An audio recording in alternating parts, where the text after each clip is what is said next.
to another episode of Rise and Reefs. In today's episode, we are going to discuss house hunting. But as usual, I'm with my fellow hosts. I'm Boyd and The Master Chief. I'm Ronald. Okay. So there's been a lot of talk on, like, I think, some platforms. You just go on social media. You hear people complaining of how badly an experience they've had with agents that are like the middlemen between the landlords and the tenants, right? Mm-hmm. So now, like, today we just Or want the to talk sale about and the buy of yeah. So we want to just talk about that and just share our experiences, and you can also share your experiences with I would love to hear from you as yeah. well. How you've had Yeah. So Ronald, how has been your experience with looking for a house, Mm. especially as a married man now? Well, as a married man, I haven't been so much into the activity, but yeah, I've sought for houses here and there. But I remember the times, especially Lusaka house hunting is a nightmare. Funny as it may sound, I saw a post somebody saying rent here pira mukua england and paying agents some viewing fee. It's funny that people brought that out, but it's actually the reality, especially in places like Lusaka. Now, this is extending everywhere else in the country where you find these agents. They make it impossible for you to find a house on your own. Yeah. First of all, and when you do, there are some even agents that have got the guts to own the right. They'll say, I'm the agent behind this house. Whether you found the house on your own, you still have to give them money for finding the house. That is not theirs. Yeah. Some of these things, when people say it, like the way I'm putting it, it sounds unrealistic and sounds foolish and whatnot, but people have got the guts to do that.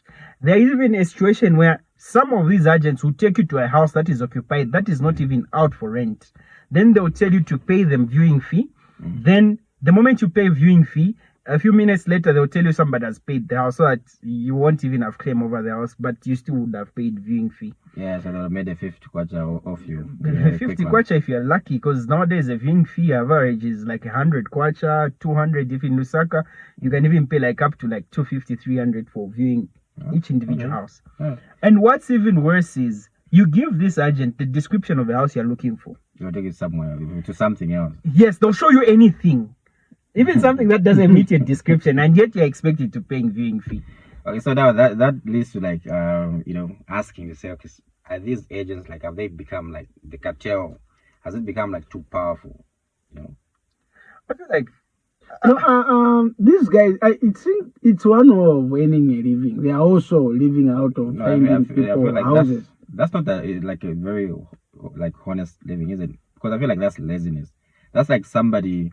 It's not lazy. There are people who are very busy, such that they don't have time to look for the house. No. So they actually do a favor. What you're describing and what we're talking about are two different things. What you're describing is authentic people, like the idea behind being an house agent. The idea itself is a very good idea. Personally, I don't have a problem with an house agent because these people are supposed to be very helpful. I wouldn't have the time to start looking for a house. These are the people that look for houses on our behalf. They know where to find houses. You understand, right? So if I'm looking for a 2-bedroom house, I'll tell this person, I'm looking for a 2-bedroom house, should have these and these amenities. Then this person is supposed to look for exactly what I'm asking for. If I'm asking for a self-contained house, it should be a 2-bedroom with a self-contained bedroom, master bedroom. And then you take me to a 1-bedroom house that is not self-contained, and I'm expected to pay viewing fee because you want viewing fee. Are you doing your job as an agent? That is, you are defrauding the person that has contracted you to do. And I think probably maybe there needs to be some written agreement so that you know the rules and So from what I hear, I'm told that actually paying viewing fees is illegal. There's this association that overlooks real estate and all that. They say it's illegal, and these agents are not even registered. You should find registered registered house agents. But the question is, like any other profession, because they're trying to legalize this thing so that people are protected, because we have situations where now these agents, because they are so thirsty for money, they are victimizing people that are hunting for houses. And usually when an incident happens, there's no one to protect you. There's nowhere you can go. Precisely. So now these people need licenses. They need all these other things, and it's very difficult to even know who's a genuine house agent. Because in Lusaka, I knew of a man that was very genuine. Every time you call him for a house, just give him your description of the house. He will just tell you, give me time. I have houses, but none of them maybe would meet your criteria. Or maybe I have this. Would you consider this? But it doesn't have this that you're looking for. If you say you would consider, only then will he take you to a house. And then, like, when you talk of like the same viewing fee, like, are you supposed to pay a viewing fee, and then when you go into the house, you pay, like, some who like would demand from both sides, right? Yes. Like from the landlord, they would demand like a 10% or some sort. And from the first payment. And from you as well, they'll demand like. But now the issue that is there is landlords do not entertain these agents because they know that these people are up to no good. So now the only way they'll get money is from you, because they say if you like the house, before you move into the house, you need to give them, is it a 350, some 400, some even a 500 if you like the house. So now my concern is, quite right, you people are eating, but for how long? Because just like this is the issue that we've had. Even when you look at the taxi hailing apps when they came. If you go outside, like go to other countries, maybe America, they have Airbnbs and all these other things. Very soon we might be having an app that might be coming up that would maybe be helping people find houses. Believe you me, the moment people see something that is tangible, that is working, everyone will shift. No one will have need for an agent. Okay, let me just throw this out there. Like the other day, we're having a conversation about this, right? So do you feel like as a country, you know, whenever like there's an opportunity to make money, people exploit the system? We had a conversation about is it Yango, right? Airport to the town, or even like at what more is that? Waterfalls more. Where like they will exaggerate the prices. Maybe the price will say 100 kwacha, but they'll tell you, no, you have to pay like 500 kwacha from airport to this side. And you also said, like, if I told you're going to airport, right? You're not allowed to pick up anybody from that side, bring them into town. In relation to that, so you get to see, to say, whichever system that comes up in this country, right? People or unscrupulous people always find a way to sort of like exploit the system, you know. Back in the day, these house agents were just genuine people that really wanted to help people, right? But because maybe times have changed and maybe the economy is a bit tricky now, people want to make money out of anything, right? So you find to say they'll, you know, even like you said, they'll take you to a house which is occupied just for them to just make a buck out of you, you know. So even if those apps come, they might even frustrate them to a point where like they even die a natural death. Another example I can give is that app for buying tickets from is it Intercity? It just died. Why? Because I think with that one, I think the people that were trying to push it, because the issue with some of these apps is you need to put in a lot of money for them to work. I think they just didn't really put in a lot of effort to make it work. But all in all, I don't think house hunting should be as much a nightmare as it normally is. Quite right, we understand of the housing deficit that we have in the country, but the house agents are not making it any easier.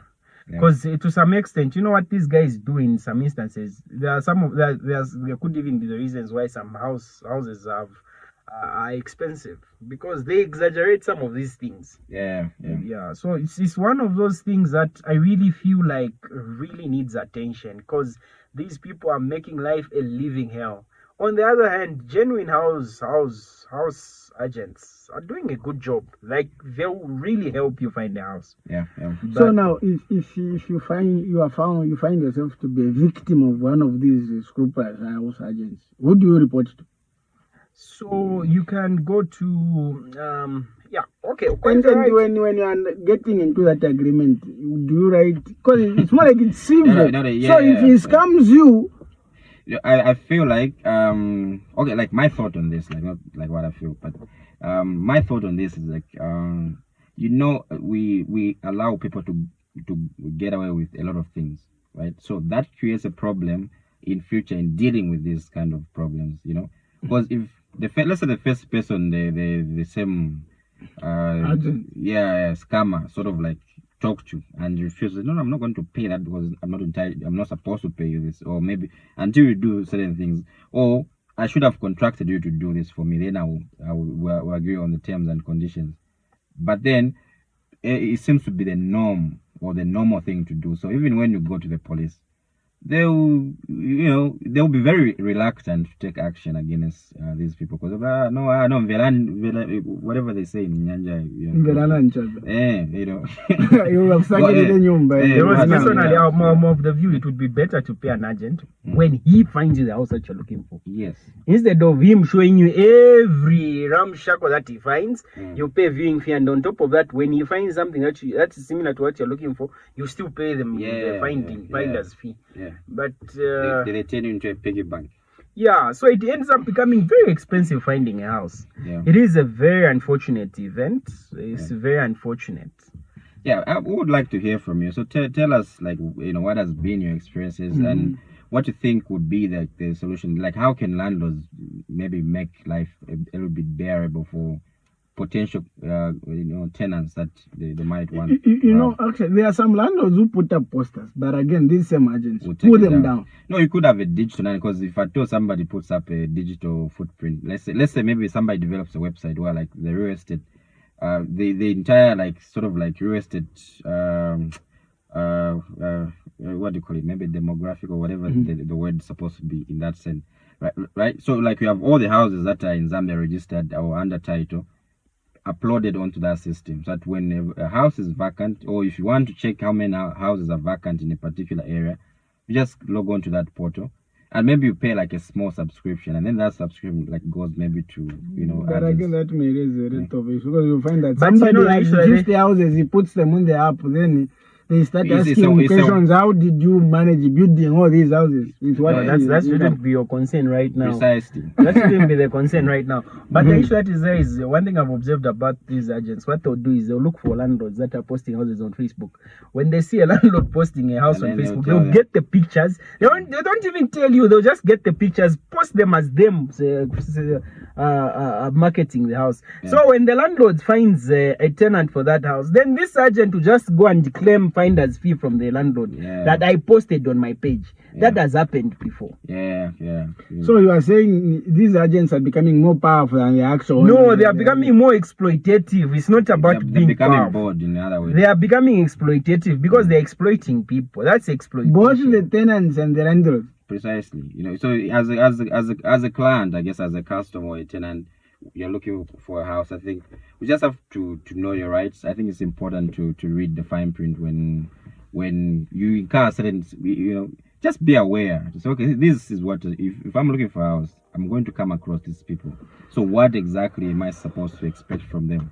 So that when they say certain things, if somebody knows to say you have information, it becomes very difficult to take advantage of you. Yeah. Anyway, thank you for watching this segment. Hope to see you again. Please make your comments down there in the comment section. Like us and follow us, and till we meet again. Yeah, don't forget to subscribe as well on our YouTube page. Yeah, right. Sure.